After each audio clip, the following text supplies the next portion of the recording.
Welcome to Howard County. It's great to have you here, and thanks to Towson for having this conference in Howard County, where Maryland comes together. It also happens to be the home of so many of your wonderful folks, so we're glad to see that. And I know, I don't know, is Jim Clements here? I don't know if Jim will be here later. Well, please tell him I said hello. Another great Howard County resident. So thank you to Diane and to Darius. Thank you very much for being here. I always enjoy hearing from you. And I want to recognize, before I make some comments, Dick Story, our head of economic development, who so many of you know does a great job for Maryland County. And I know Dick will talk later about where we are in the county. Let me talk. I was asked to talk a little bit about sustainability, which is one of my favorite topics, and especially to talk about sustainability in the context of economic development, because I have said for quite some time that, actually starting years ago, that we needed to break down this false dichotomy between the environment and economic development, and it's here. And it's here in exciting ways. And so, as Diane said, one of the first things we did when we took office a couple of years ago was to be one of the first counties in the country to sign on to the mayor's climate agreement to reduce greenhouse gas initiatives. But that's sort of the easy part. It's really easy for people like me to sign an agreement that says, by the year 2020, we're going to drive down greenhouse gases by X, and by 2050, we're going to, because we have these things called term limits, and it's easy to pledge things. It's harder to actually do it, and so we're actually focused on accomplishing that goal as well. So we are in the midst. We actually just got back our climate analysis, which is a step-by-step direction for county government and also the community as to how we're going to drive down our greenhouse gas emissions. But we've been moving rapidly on that front. So let me just talk a couple things that we're doing from the county level and then more broadly. We started with an aggressive hybrid purchase plan. We now have more hybrids in our fleet than any jurisdiction in Maryland. And while that sounds good and it is good for the environment, what we did was, which I was really pleased with, we focused on vehicles that have the most idling. So for example, our inspectors that drive out and usually kind of, leave their SUV typically, on a construction site, idling while they get out and they talk to people and they stop and go. We targeted on vehicles that we thought we'd get the most bang for the buck, and it's really paid off dramatically. Saving money, obviously, when gas prices were higher, it was more dramatic, but also in maintenance costs. We also did the same thing with buses, and I was glad to see the state announce that they're going to use some of the stimulus money to buy 100 hybrid diesel buses, because the numbers when it comes to reduction in emissions from buses, think about what a bus does. A bus sits and idles for huge portions of the day, and during that idling period when there are no emissions coming out, it's really exponentially beneficial for the environment as well as the cost. So we're seeing a lot of reduction both on the environmental side but also the economic side on the hybrid purchases. One of my favorite projects, and for those of you who live in Howard County know about our new large blue recycling bins. Everyone in Howard County received a 65-gallon recycling bin with a lid and wheels. And even though partly that grew out of partly my frustration as we went to single stream recycling, people were recycling so much more and still in their little bin. And so on windy days, like probably today or yesterday, you'd see newspapers blowing around the neighborhood, and certainly that wasn't our intention. So we did an analysis, we did a pilot area, one area of the county in Elkridge, and now that we've 95% of the county has been distributed, recycling rates are up almost 30%. And almost as importantly, trash rates are down 15%.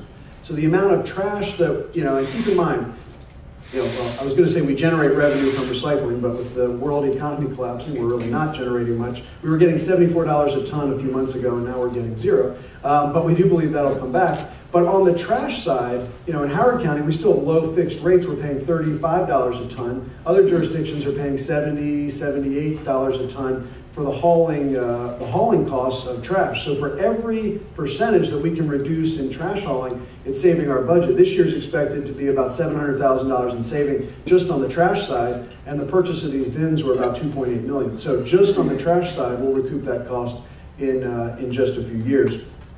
something we're really proud of. We also have solar demonstration projects on our roof of our library. We've got a capped landfill that solar panels are about to go over in a big array over a capped landfill.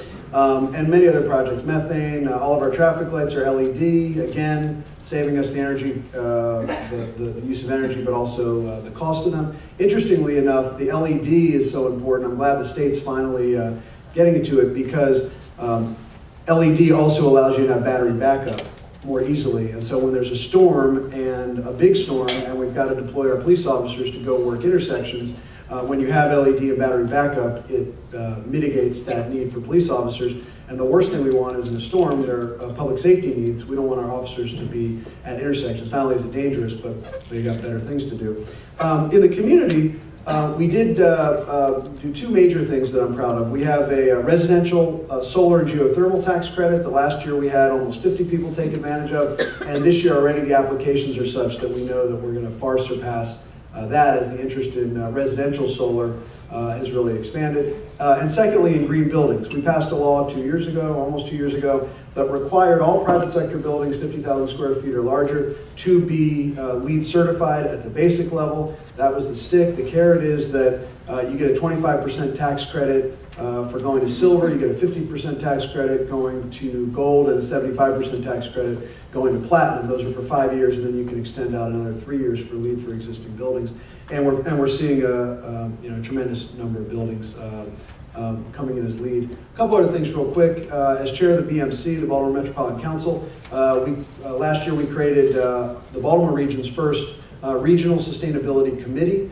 Our feeling is that, yes, we're proud of what we're doing in Howard County, but Baltimore County, Anne Arundel County, Baltimore City, Carroll, Hartford, the others, are each doing wonderful things in environment and sustainability, and we need to learn from one another. So an organization to pool our ideas to say, well, Baltimore City's doing this, how could that impact Howard County? Howard County's doing this, how can we learn from each other? And not only that, how can we brand this region in a more significant way?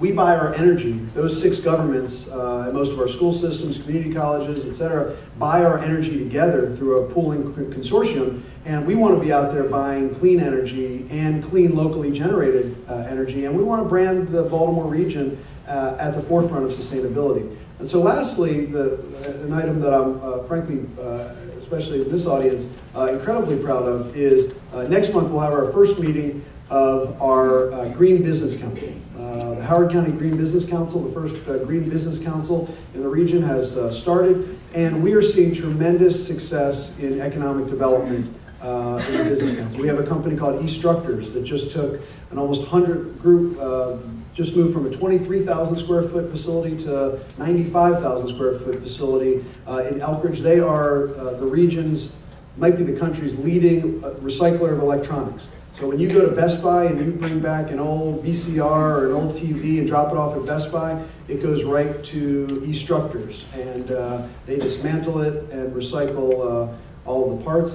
We have Chesapeake Solar, a locally grown company that grew out of the Enviro Center in Jessup, that merged with a company out of Vermont called Grow Solar, and is just taking almost 20,000 square feet as the Mid-Atlantic distributor for solar, hiring people as we speak. We have the Enviro Center, which is our local kind of green incubator, just announced plans for their second building, where in their second building they're actually going to go grow produce in the building through this tiered system, and every tenant in the building actually gets a weekly supply of organically grown produce in the building. So there are a lot of exciting things happening, and I think with the stimulus plan focusing on the environment, sustainability, new energy sources, this region, Howard County, are going to be well positioned for this next wave of green jobs. And I know we hear about green jobs, and it's happening. And it's happening every day in Howard County, and I know throughout the region. So again, thank you for having us. I also want to, before I sit down, just thank Towson University again. Towson's been a great partner with Howard County government. I know doing a study for us on the impact of BRAC on human services. We were actually the only region in the country to get a grant from the Department of Defense. Most of the BRAC studies are for transportation and housing, the sort of easy to digest. We're the first region in the country to get a grant to also study human service impact and public safety impact. And the human service impact, the study is being done by Towson. Towson also did a study for us on workforce development and how to better structure workforce development throughout county government. So again, thank you for your partnership, and thanks for having me this morning.